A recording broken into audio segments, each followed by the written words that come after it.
Hey guys, this is my friend Sarah. And this is my friend Michelle. And we're back. Thank you so much for joining us for our second video. So we're going to get a little personal today. Yes, we are. I know we didn't intend to get this serious, this personal, this fast.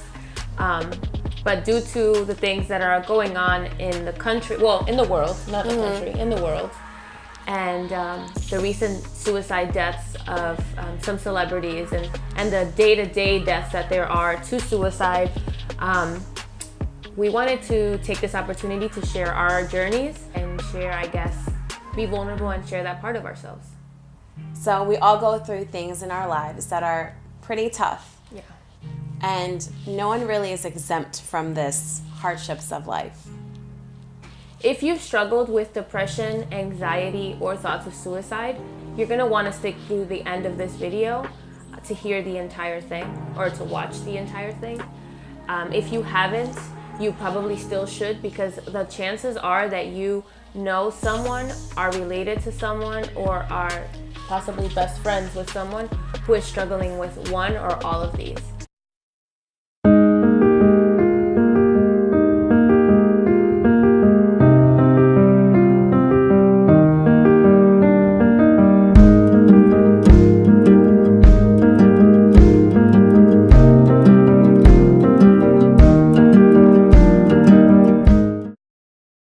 What I'm going to be sharing today, only 3 people know. Okay. You're one of them. So ever since I can remember, since I was a little girl, I suffered from, I guess at that point, what I could explain as just sadness. Feeling extreme sadness. I would wake up in the morning and just feel this weight on me. I would stay up at night, really late into the night as like a first or second grader, and I would have these recurring thoughts and fears. At the time it was that my mom would pass away, and these things would like keep me up through the night, and day in and day out I remember I would get the Sunday blues when I was a kid.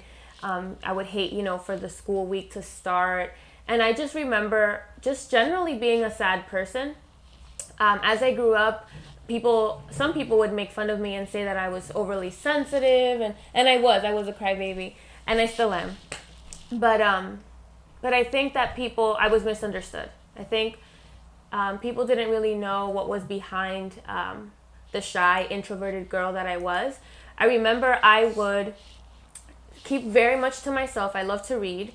I would keep to myself. I wouldn't, really spend too much time with too many people, and I thought that everyone just left me to do it. Like they just let me go by myself because I was shy, blah blah blah. And my sister and my cousins, they were all a lot more talkative and social than I was, and so I just accepted it as that was part of my personality, which I think that is still a part of my personality. I'm very extroverted introvert. But anyway, let me get to the juice because I'm like rambling now. Okay, so I remember I just always was very hard on myself. I was my harshest critic. I would criticize myself, criticize my body. I was chubby, or maybe chubbier than my other cousins, because I look back at pictures and I wasn't fat. No, just kidding. Let me stop. I really don't want to talk about this. So being introverted and being the shy girl, it was just always easy for me to escape and kind of like be off to the side on my own. And, I had a lot of insecurity issues and a lot of I guess I would criticize myself a lot and be very, very hard on myself. I remember just like the extreme sadness everywhere I went. It felt like a cloud was always hanging over me. And I remember the first time it happened, I remember I was in the bathroom and I don't know, I just had this thought like, this can't be life. Like this can't be normal to feel this sad all the time and to just feel so discouraged, over everything. And so I was in the bathroom and I don't know, like the thought just swept over me. Like it would just be easier if you weren't around. It would just be easier if you weren't you could just end it. You could just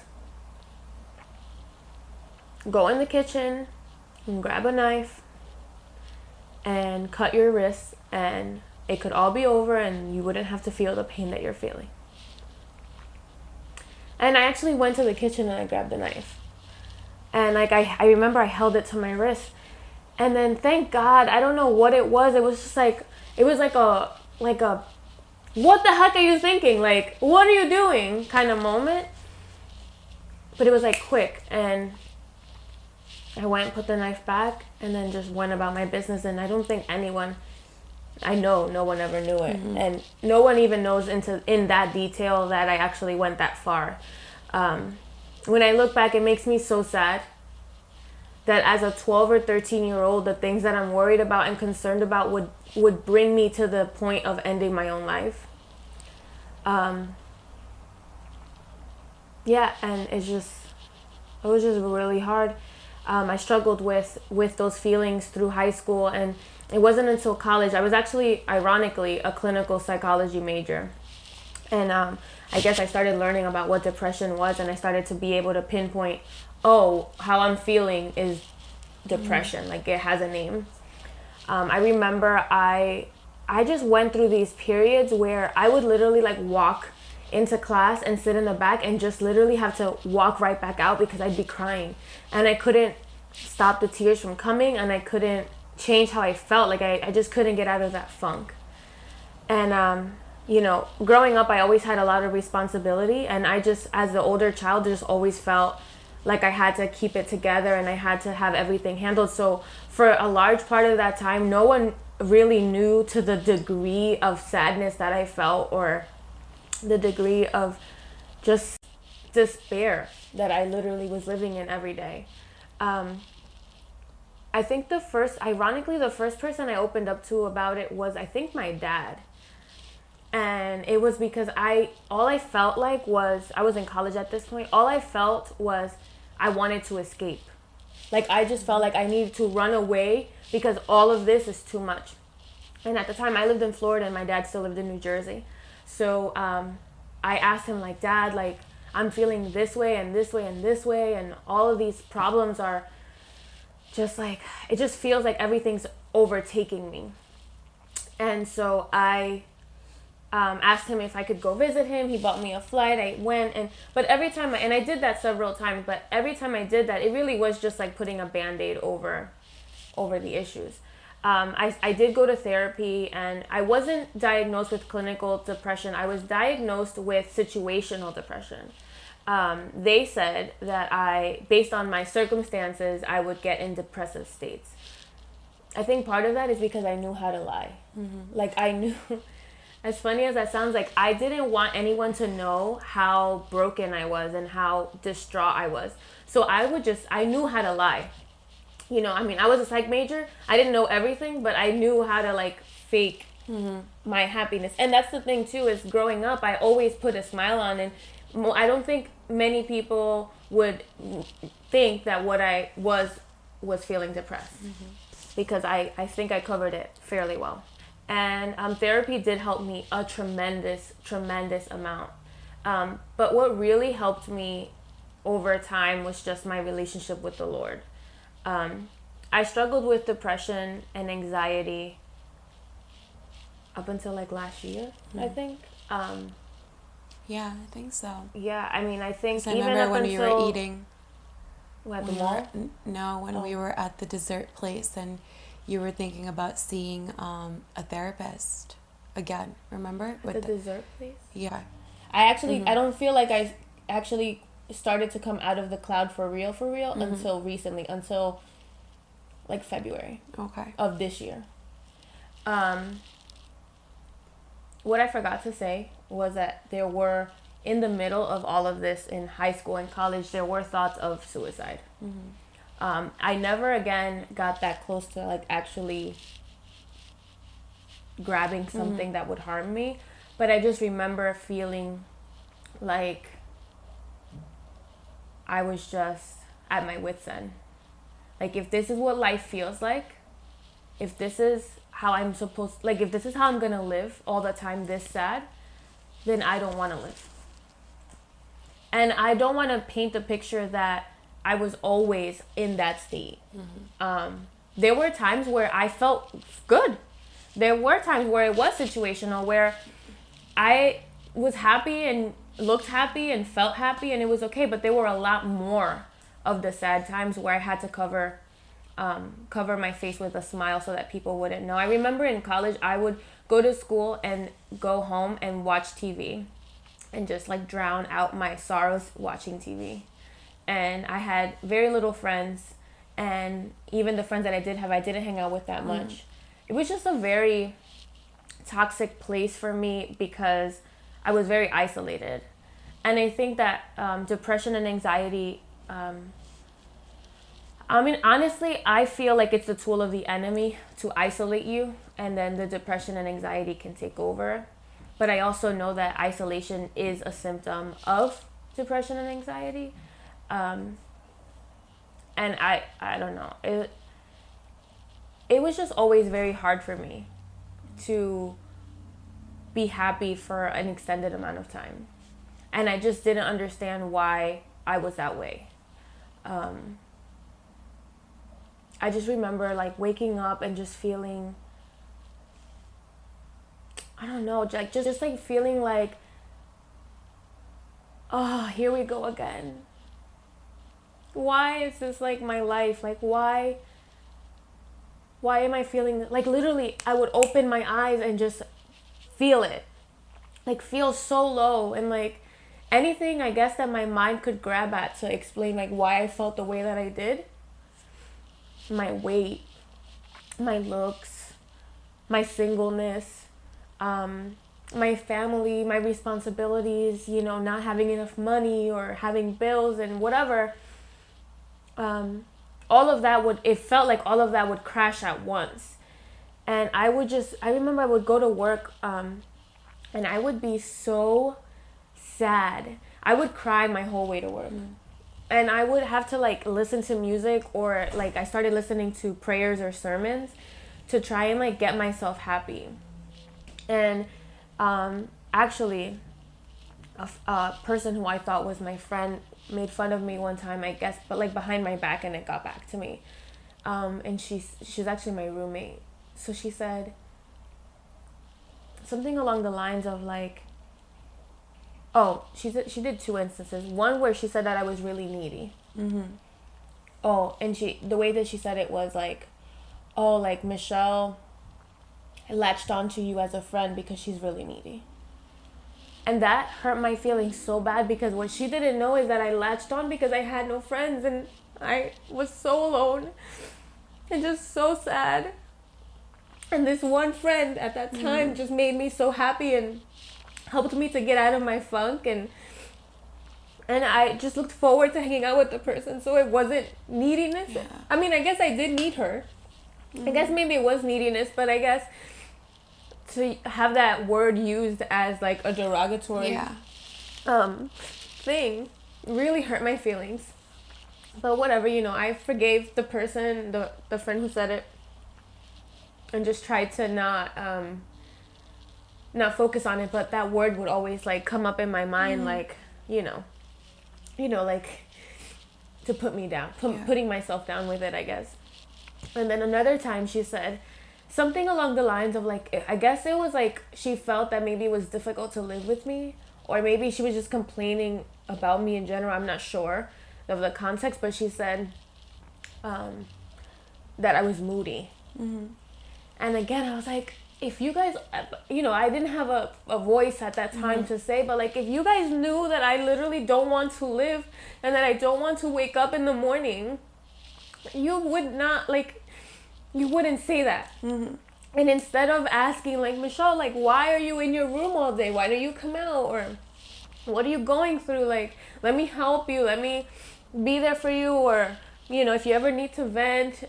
Instead of that, what I got was, oh, she's just moody. Or she's just really needy.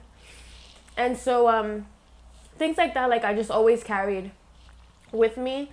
And I guess I kind of just accepted, like, I guess I am moody or whatever the case. But as far as anxiety goes, I actually didn't really know that what I was feeling was anxiety until recently. Remember when we talked about it? Mm-hmm. I didn't know that like, what is it? It's like a heavy feeling in your heart, and you get like palpitations. Yes. I mean, there's different things that happen with it, but I get like palpitations, and my heart races. I feel like a ton of like bricks are like weighing my heart down, like physically, and I don't know, I tend to feel a little not disoriented, but just like a little bit like all over the place. And I didn't realize that that's what it was called. I knew that I always felt that way too, but I never really put two and two together. I don't know, I just didn't. I should have, but I didn't. So anyway, so through therapy, like it did help. But the thing with me is that I would go to therapy, and I would just go for like 4 or 5 sessions and then stop going. And when I would go back, it would be like starting all over, and it would always be a new therapist. Now that I look back, I think that was like a defense mechanism for myself to like not let anyone at that level get too close to my problems, to actually be able to call it out and put a name to it and whatever. I don't know. I think that's something that I did subconsciously. But yeah, so then last year when I opened up to you about it, to you and Hannah at the dessert place, I guess I was just like I was pretty much in the pits, and I think that you guys I think the reason why I said it was because I felt like you could see it. And then the real breakthrough, I think, came when I started to really seek the Lord and really try to establish a relationship with him. But more than that, like really like just putting it all out there, like, and also being upset with him, like, why do I feel this way? Why am I going through this? You know, I find that a lot of people don't share, and needs to be said, is that a lot of guilt comes from depression, and anxiety even, because you feel the way that you do, and then you're like, but there's people who have it worse than me, so why do I feel this bad? And instead of making you feel better, that makes you feel worse, because it creates a guilt in you. Like, you should be happy. You have, like, I can tell you, I did not have, like, I know people who go through really horrendous things, and I didn't go through those, but I still felt like I was the lowest I could possibly be. So a lot of times, I think as friends, we might say things like that are a little insensitive. Like, oh, you know, I get that you're sad, but, you know, there's people who have it worse than you. That doesn't help. That makes me feel worse. That's like you telling me that, like, I need to just get it together because I got it good. And the fact of the matter is that with mental illness, you don't have control over it. You don't have a say-so. It's not a switch that you can flip and say, oh, today you're on and tomorrow you're off. It's a thing that has no rhyme or reason to the control that you want to have over it. And so, along with all of the depression and anxiety, I suffered with a lot of guilt, feeling like I shouldn't be feeling the way that I'm feeling. I have it good. You know, there's people who have it worse, and they can smile and they can be happy. And why am I so sad and just discouraged? So I think there's a lot of levels and layers to the feelings that are involved in the emotions. And it's very hard to pinpoint what the beginning or the end is, or how to feel better when you're in the middle of it. I think another thing that I just remembered is, because I was always the friend who seemed to have it together, people didn't ask me how I was. And even now, most people don't say like, oh, Michelle, like, how are you? And do it in a way that feels like I can open up. It's more like, oh, I know you're doing great. Like, I see you on Instagram, I see you on Facebook, like, your business and blah, blah, blah. And I'm like, oh, yeah. And inside I will be like, I'm going to go home, eat a tub of ice cream, get in bed, and cry my eyes out tonight. That would be my reality, because food was certainly a comfort for me. But anyway, so I did the talk space. That helped a little bit, not a ton. resting place is really what made the biggest transformation for me.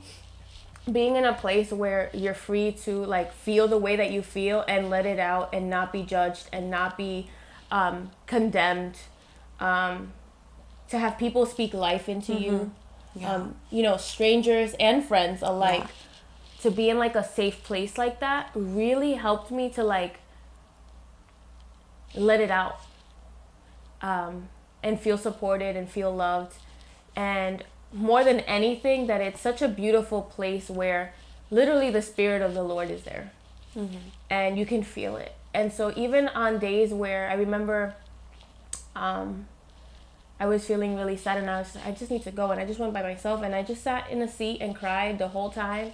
I didn't get up and worship or anything. I just sat there and cried and told the Lord what I was feeling, and he came in and did what he does if you allow him.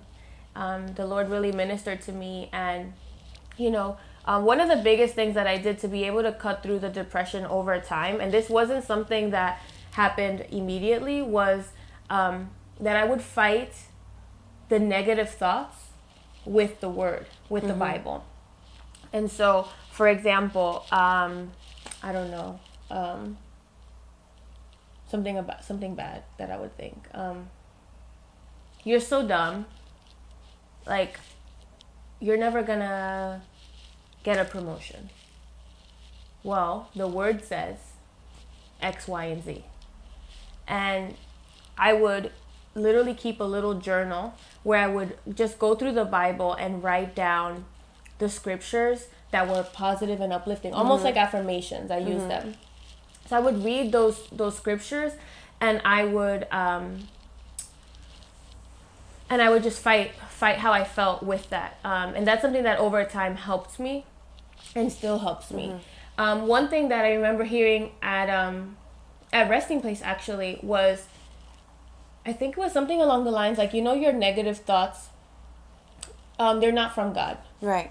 God doesn't bring confusion. God doesn't bring destruction. You know, the enemy comes to lie, cheat, and steal.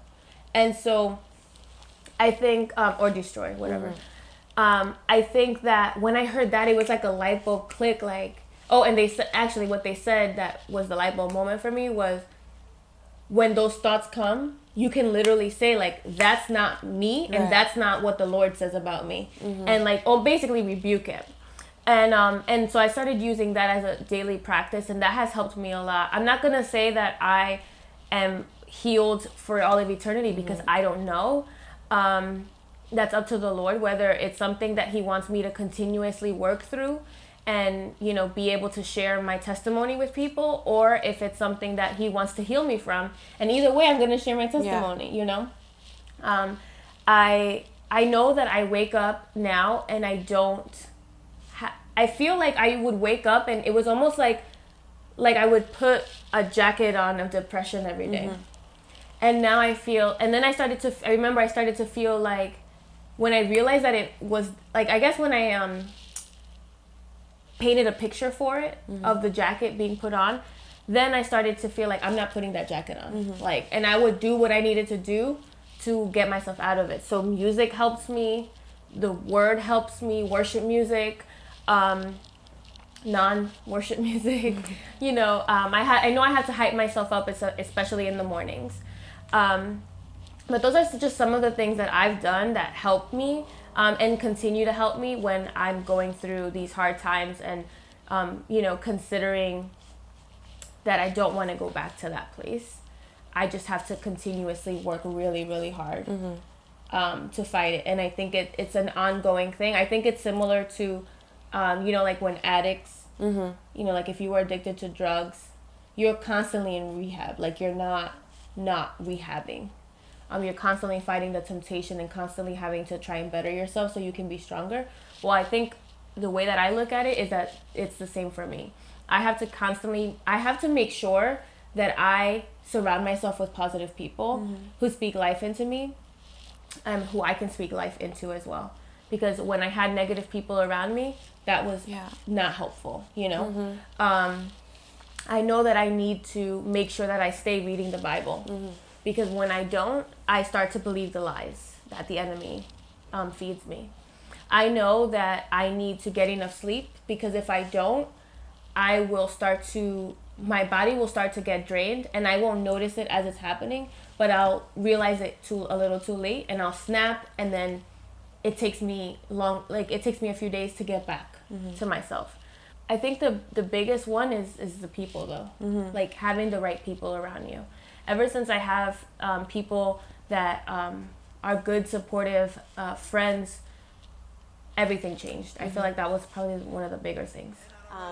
But there was a breaking point of my life where I was admitted to a hospital because I really was heavily depressed. There's just so many encouraging words about you that you haven't even seen yet. And we are hoping and we are praying that God unveils your eyes for you to see just the amazing sons and daughters that you all are. Once you start seeing that, I promise you, your life will never ever be the same.